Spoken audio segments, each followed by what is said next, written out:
હું વચનાની દ્રષ્ટિ ચંદ્રકાંતભાઈ. હું દર્શન સ્કૂલની વેગાવેલમાં ભણું છું. 12th કોમર્સમાં આજે મારું રિઝલ્ટ આવ્યું ત્યારે મારે 99.90 PR અને 94.71% આવ્યા છે. હું દિવસના 12 થી 13 કલાક વાંચું છું અને સ્કૂલના 7 કલાક સાથે સેલ્ફ સ્ટડી સાથે 12 થી 13 કલાક જેટલું થઈ છે.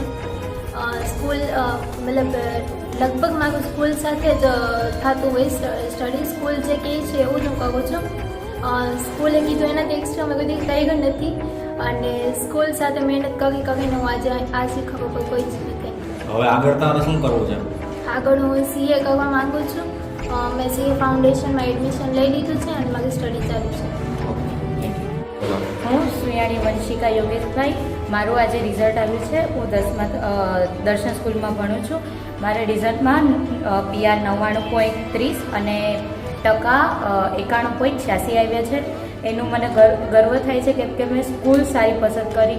અમારા સરનો એટલું મોટિવેશન મળ્યું, અમને એટલા ઠપકા મળ્યા, પણ અમારું રિઝલ્ટ અમને એ ઠપકામાંથી ઉગારી લીધું છે.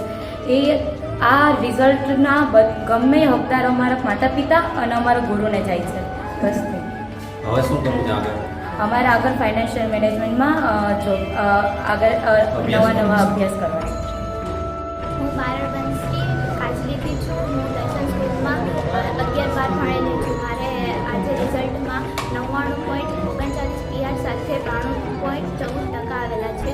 જે સ્કૂલ કરાવતા એ બધી ફોલો કરીને મેં આજે અહીંયા સુધી પહોંચેલી છું.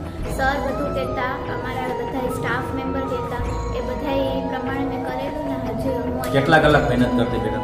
7-8 કલાક સ્કૂલનું 7-8 કલાક હતી ને એના સિવાય 7-8 કલાક. હવે તારે શું કરવું છે?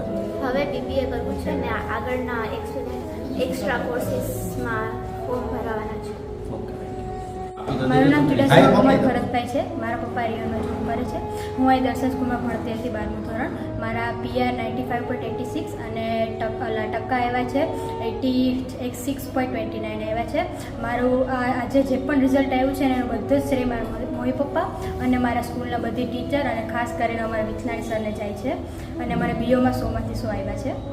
અને જે એ બાબત ઉપર મને ગર્વ થાય છે કે હું દર્શન સ્કૂલની સ્ટુડન્ટ છું અને હું છેલ્લા 14 વર્ષથી આ સ્કૂલમાં ભણું છું. હવે પછી શું કરવું?